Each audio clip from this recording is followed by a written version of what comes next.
तो अब हम सक्सेसफुली लॉगिन कर चुके हैं अपने वर्डप्रेस अकाउंट में। वर्डप्रेस अकाउंट में लॉगिन करने के बाद अब सबसे पहले इसके इंटरफेस की जानकारी ले लेते हैं। बहुत ही खूबसूरत सा और बड़ा ही साफ सुथरा सा इंटरफेस है वर्डप्रेस का, कोई ज़्यादा खोज पोछ नहीं है।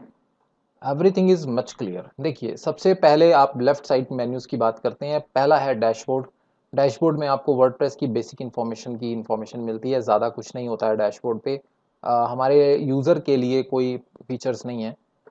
डैशबोर्ड में पहला आता है होम, जो हमने अभी एक्सेस किया हुआ है। ठीक है। होम के बाद आपको मिलता है अपडेट्स। अपडेट्स में आपको वर्डप्रेस से रिलेटेड जो भी अपडेट आई हुई है, आपके प्लगइन और थीम से रिलेटेड कोई भी अपडेट है, वो सब यहाँ पर आपको नजर आती है। कोई भी प्लगइन की अपडेट होती है तो यहाँ आती है, और थीम्स की अपडेट होती है यहाँ आती है। और वर्डप्रेस के वर्जन में अगर कोई अपडेट हुआ है तो आप इस पर्टिकुलर ऑप्शन पे जाकर वर्डप्रेस के वर्जन को, ये जो बटन दिया गया है आपको री इंस्टॉल नाउ का, वहां जाके आप वर्डप्रेस के वर्जन्स को अपडेट कर सकते हैं। ठीक है। वर्डप्रेस में लेफ्ट साइड में आपको दूसरा ऑप्शन दिख रहा है जेटपैक का। जेटपैक एक्चुअली एक प्लगइन है। ये फीचर अनेबल होता है आपके प्लगइन्स के थ्रू। ये वर्डप्रेस का डिफ़ॉल्ट फीचर नहीं है। फिलहाल के लिए मैं आपको पहले ये दिखा देता हूँ कि हमारे वर्डप्रेस में अभी कौन कौन से बाय डिफ़ॉल्ट प्लगइन्स एक्टिवेटेड हैं। देखिए, कुछ 2-3 प्लगइन है जो वर्डप्रेस में बाय डिफ़ॉल्ट डले आते हैं। पहला ये जो है एक्समत एंटी स्पैम। एंटी स्पैम वाला जो टूल है ये बाय डिफ़ॉल्ट डला आता है। इसका पर्पज़ ये होता है कि अगर कोई कमेंटिंग करता है आपके ब्लॉग पे या आपके पेज पे, कोई आदमी कमेंट डालता है, तो अगर वो कमेंट स्पैम है तो वर्डप्रेस ऑटोमेटिकली उसको रिमूव कर देगा। लेकिन इसको एक्टिवेट करने के लिए आपको एक्समत पे अकाउंट बनाना पड़ता है और वहां से एक एपीआई की लेनी पड़ती है, जिसके दो तरह के वर्जन है। पहला पेड है और दूसरा फ्री भी है। ठीक है। तो दो तरह के वर्जन है। पेड में अपनी कुछ अलग फैसिलिटीज हैं और फ्री में कुछ लिमिटेशंस लगी हुई हैं। उसके बाद आता है क्लासिक एडिटर। ये मैंने इंस्टॉलेशन के टाइम पे ही बात की थी कि क्लासिक एडिटर का मतलब है कि आपके पेजेस को एडिट करने का जो तरीका है वो पुराने वाले से मेरा मतलब है कि वर्डप्रेस 5.0, आई थिंक 5.0 से पहले का जो तरीका है वो बहुत सिंपलिस्टिक था। अब उसको मॉडिफाई कर दिया गया है और कुछ ड्रैग एंड ड्रॉप के फीचर्स, विजुअल कंपोजर के कुछ फीचर्स उसमें डाल दिए गए हैं। तो एक इन्होंने अपना विजुअल एडिटर बनाया है एक तरह से, जिसको हम डिस्कस करेंगे। हम क्लासिक पे भी बात करने वाले हैं और विजुअल एडिटर की भी बात करने वाले हैं।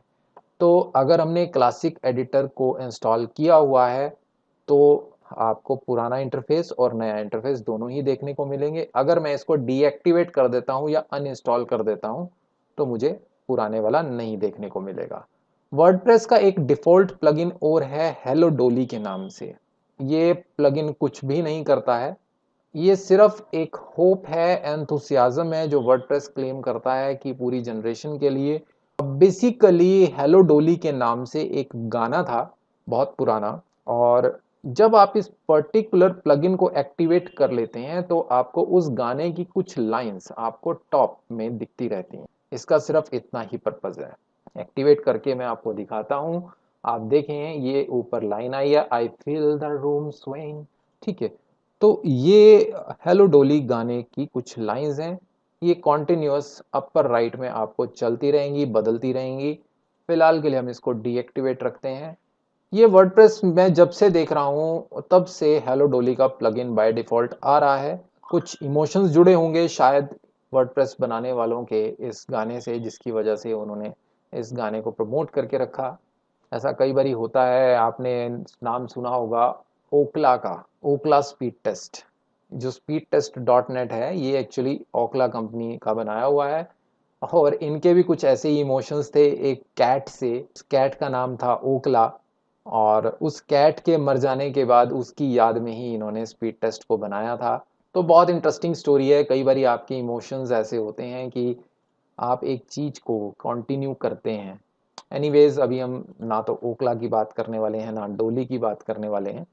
हम आगे बढ़ते हैं अपने टॉपिक पर।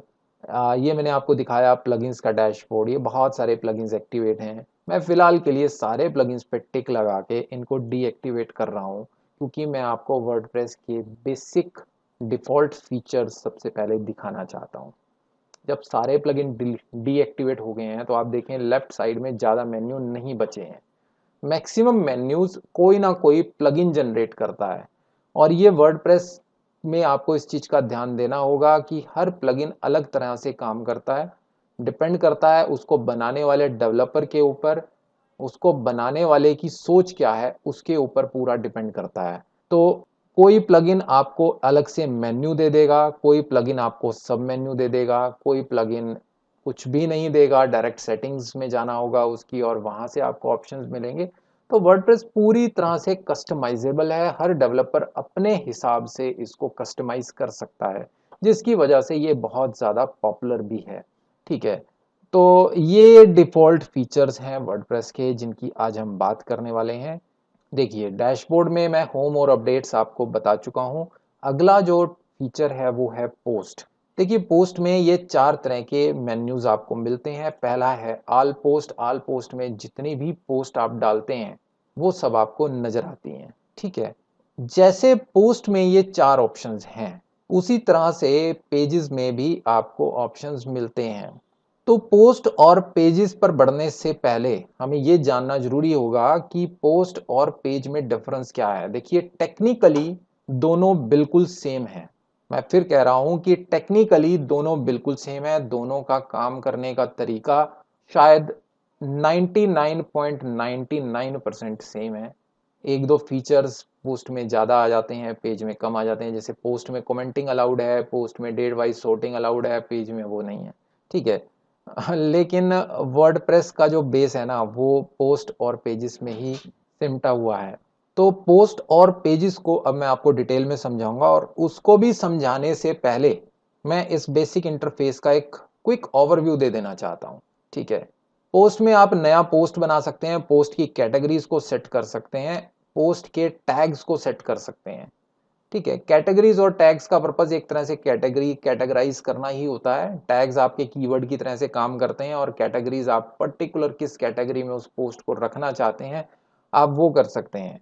उसके बाद मीडिया। मीडिया में आप लाइब्रेरी और ऐड न्यू। मीडिया में आप अपनी फोटोज को अपलोड कर सकते हैं, अपनी वीडियोस को अपलोड कर सकते हैं, और कोई पीडीएफ आपको अपलोड करनी है, कुछ भी आपको अपलोडिंग का काम करना है, वो सब आपका मीडिया में होता है। ठीक है, पेजेस में आप अपनी वेबसाइट के मेन मेन इंपॉर्टेंट पेजेस को बनाते हैं। उसके बाद कमेंट्स, आपकी वेबसाइट पर जितने भी कमेंट्स आते हैं वो सब आप कमेंट्स में जाकर देख सकते हैं। ठीक है, अपीयरेंस में सबसे इंपॉर्टेंट फीचर्स आपको मिलते हैं। पहला, थीम। आप इस पर्टिकुलर विंडो से अपनी थीम्स को बदल सकते हैं। नया थीम ऐड करने के लिए आप ऐड न्यू थीम पर जाएंगे, और वर्डप्रेस की रिपोजिटरी में से आपको बहुत सारे थीम्स मिल जाएंगे। वहां से आप इंस्टॉल करके आप उनको एक्टिवेट कर सकते हैं। उसके बाद आप वर्डप्रेस की अपीयरेंस को कस्टमाइज कर सकते हैं। आप अपनी कस्टम सीएसएस लगाना चाहते हैं, किसी भी तरह का कुछ चेंज करना चाहते हैं, तो वो आपको कस्टमाइज में वो फीचर मिलता है। विजेट्स क्या है कि विजेट्स आपके वर्डप्रेस पेज पे बॉटम में, लेफ्ट में, राइट में कुछ ब्लॉक्स बन जाते हैं। तो उन ब्लॉक्स को कैसे मैनेज करना है, कैसे बनाना है, वो सब हम डिटेल में डिस्कस करेंगे। लेकिन ये विजेट्स पूरी तरह से थीम के थ्रू मैनेज होते हैं। आपके पास ज़्यादा चॉइस नहीं है, आपके पास सिर्फ थीम से रिलेटेड ही चॉइस रहती है। थीम जैसा अलाउ करेगी आप वैसा करेंगे। मेन्यू, आपके जो वेबसाइट का टॉप में जो मेन्यू है, जैसे home, about us, contact us के जो बटन बने हुए हैं, उन बटन्स को हम मेन्यू कहते हैं। ये कोई रेस्टोरेंट का मेन्यू नहीं है, ये आपकी वेबसाइट का मेन्यू है। उसके बाद आता है बैकग्राउंड। बैकग्राउंड आपके वर्डप्रेस का जो पूरे पेज का जो बैकग्राउंड है, उस इमेज को आप चेंज करना चाहते हैं। ठीक है, वो आप यहाँ से मैनेज कर सकते हैं। डिटेल में हम बाद में डिस्कस करेंगे, जब हम डिजाइनिंग पार्ट पे आएंगे तब हम इसको डिस्कस करेंगे। उसके बाद थीम एडिटर में आपके थीम से रिलेटेड जितने भी फाइल्स हैं उनका कोड आपको नजर आता है, और यहाँ से आप उनमें एडिटिंग कर सकते हैं। ठीक है, यहाँ पर आपको ये डिक्लेरेशन देना होता है, यस आई अंडरस्टैंड, कि मैं बड़े अपने होश हवास में इस थीम को एडिट कर रहा हूँ। तो अभी के लिए हम गो बैक पे क्लिक करते हैं और बैक जा रहे हैं। अभी हम बिल्कुल भी होशोवास में इसको एडिट नहीं करने वाले हैं।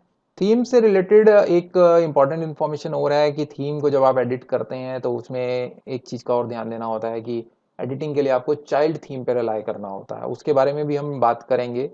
तो मेन सारे इश्यूज, सारे टॉपिक्स मैं इस कोर्स में कवर करने वाला हूँ। चाइल्ड थीम बहुत इंपॉर्टेंट है, क्योंकि क्या होता है कि जब आप एक थीम को डायरेक्टली एडिट कर देते हैं और अगले दिन मान लो उसकी अपडेट आ गई, तो वो जो आपने एडिटिंग करी है वो सारी फाइल्स रिप्लेस हो जाती हैं बाय डिफ़ॉल्ट। तो उसके लिए हमें एक चाइल्ड थीम का प्रोविज़न लेना होता है और चाइल्ड थीम में एडिटिंग करनी होती है।